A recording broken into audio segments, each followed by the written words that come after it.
aici, la noi, în grupul SETES. Îl avem oaspete pe domnul Vasile Mogileanu, pictor, căruia pe decizia 7/1 din 2009, Consiliul Local Săcărei, pentru merite deosebite în promovarea bunului nume a satului de origine Săcărei, i s-a conferit titlul de cetățean de onoare a Comunei Săcărei.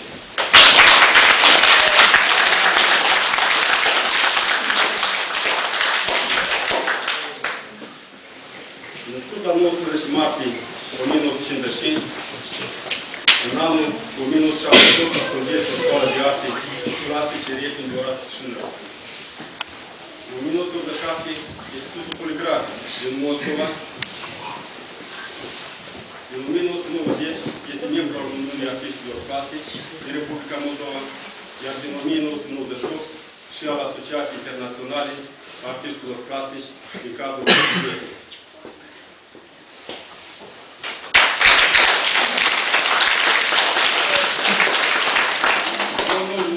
Este laureat a mai multor premii obținute în cadrul numeroaselor expoziții de nivel național și internațional.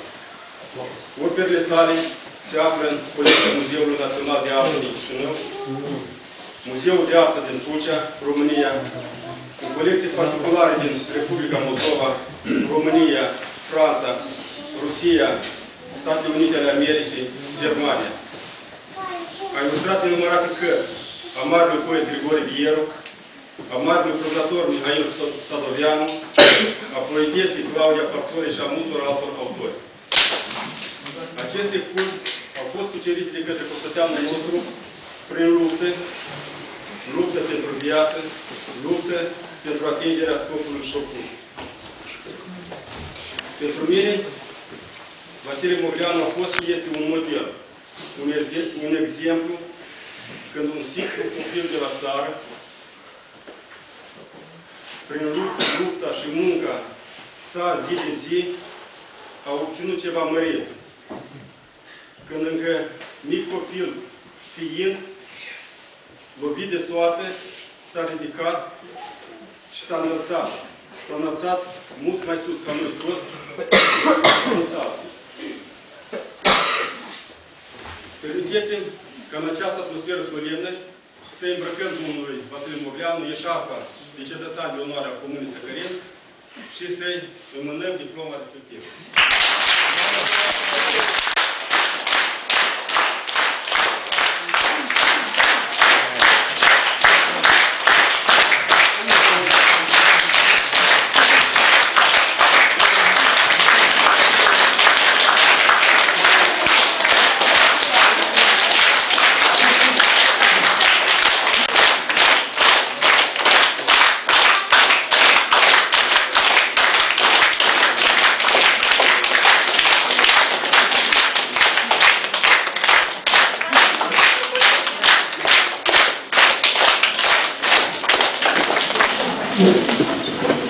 Vasile Mogileanu este primul cetățean de onoare al Comunei Săcărei.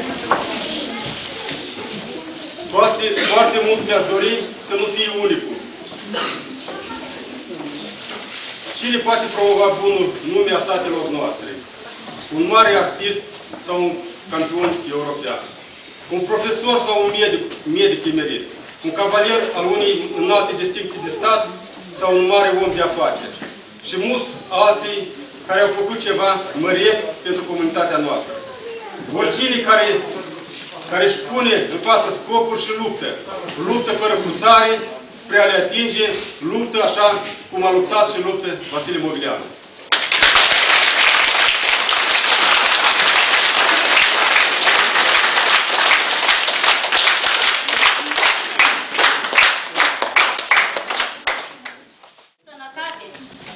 Și vă chem și vă îndrum, deci să ne iubim satul.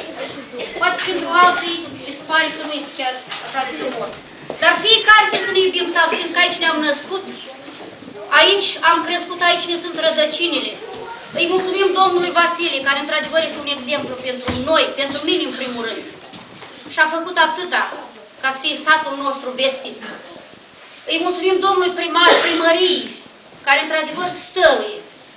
Fiecare că se întâlnește lucrul acesta. Și stărul a făcut ceva pentru satul acesta și o să mai face. Și vă rog foarte mult să nu vă rușinați. Când merge vorba de un concert, să fiți cu toată inima. Pentru că asta nu este un lucru urât ca să cântăm. Să nu vă fie rușine. Și încă o dată vă doresc multă sănătate. Și într-adevăr să țineți cu trup și suflet și cu inima plină la acest sat. Asta vă doresc.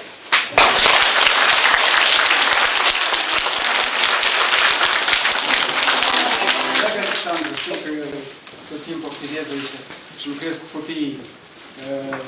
Mai ales mă adresez și la copiii care sunt atât de frumoși și cred că atâta timp cât satul nostru o să aibă copii, el o să aibă viitor.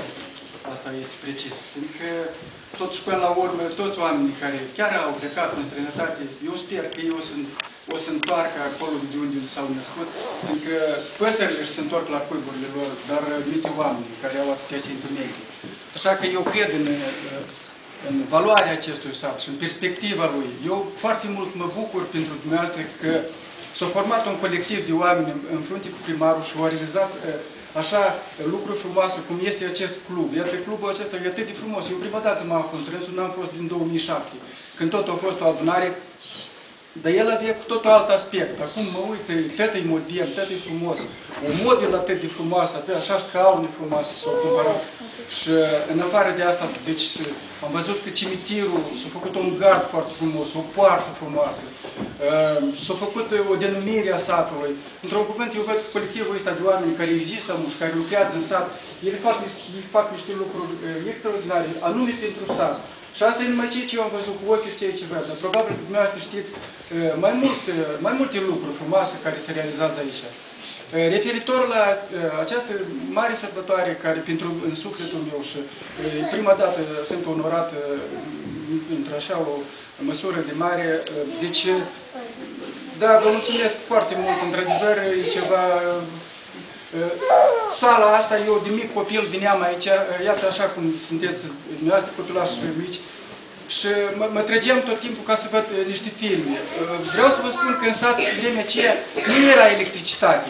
Și, deci, era un motor care trebuia să producă electricitatea asta și arătau filme, acolo se proiectau filmele aici.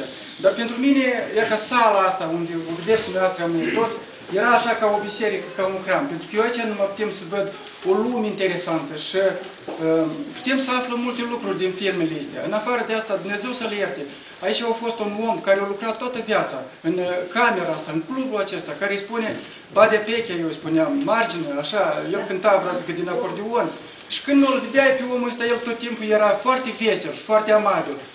Chiar mă vedea pe mine, eu vă spun sincer, nu puteam să merg nici în cârj. Și mă ducea de milă așa, cineva în brață și mă lăsa aici pe un scaun, mă uitam la film, el tot timpul mă atragea atenție și juca și aște cu toată lumea, cânta la acordeon. Și de când știu eu, satul ăsta a fost plin de oameni sufletiști. Ei jucau, iată aici, jucau fotbal, își făceau foarte frumoase jocuri și cânta el la acordeon. Mai scurt, era aici așa ca un focar de cultură. Și de atâta eu foarte mult mă bucur că eu de atunci, de când mă țineam mic, minte și într-adevăr, cum a remarcat domnul primar, că am fost într-o situație așa nefavorabilă, dar iată, a trecut timpul și am ajuns în fața dumneavoastră și vă zic că sunt mulțumit că am reușit să rezist la toate încercările astea vieții și, cum a spus domnul Gheorghe, ca să fiu așa, să mă îmbărbătesc și eu să fiu un exemplu pentru mine.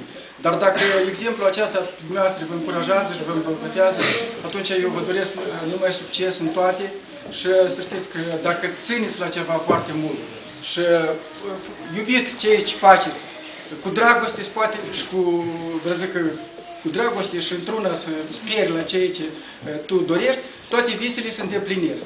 De ce eu vă doresc tuturora care sunteți în această sală, copiilor, vă doresc ca să fiți veseli întotdeauna, să sperați în ceea ce doriți să faceți și să faceți realizări frumoase în viață. Și niciodată să nu vă lăsați bătut de soartă, ori de nu știu ce, să spuneți de pildă că, uite, mie nu-mi place satul meu, că el e, nu știu cum, e înapoiat. Nu e adevărat. Eu am fost în multe sate, în deplasări de creație, în România, pe malul Nistrului, la Soroca, peste tot am fost cu pictorii. Și mai frumos sat ca nostru eu n-am văzut, cum el a așezat colinile astea.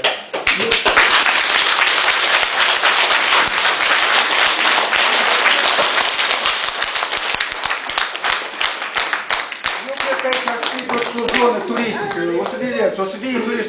Pentru că sunt oameni din Europa care iau bani, dar nu știu, vor distracții, vor chestii. Și atunci fiecare din țăranii noștri poate să primească un businessman de ăsta care șede la 15 etaj și el nu văzut în viața lui capră. Și ați vrea ca să șadă aici să uite la dealurile astea. Și este o perspectivă, în tot ce este o perspectivă.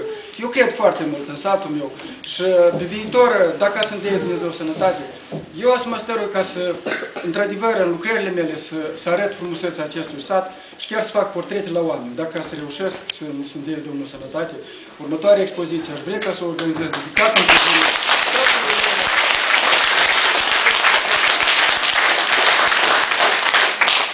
Până acum, deci, am fost la oraș și am activat acolo și mus acolo, dar am căsuța părintească unde eu vin, mai fac ceva și iată am sora care mă ajută foarte mult și de aici în sală și îi mulțumesc foarte mult.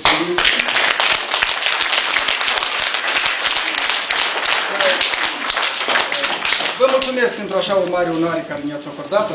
Mă închin în fața dumneavoastră până la pământ, vă stimez foarte mult, fiindcă dacă așa să ne gândim, tot satul nostru, satul nostru în Dioște e sat de onoare, dacă vreți să știți. Și asta trebuie așa să fie, ca el să fie primul în raiul. Vă mulțumesc foarte mult!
și nu și-l părăsește, eu cred că și noi oamenii trebuie să ne iubim satul natal, că aici ne-am născut, aici am crescut, de aici ne luăm zborul și aici vom rămâne pe veci.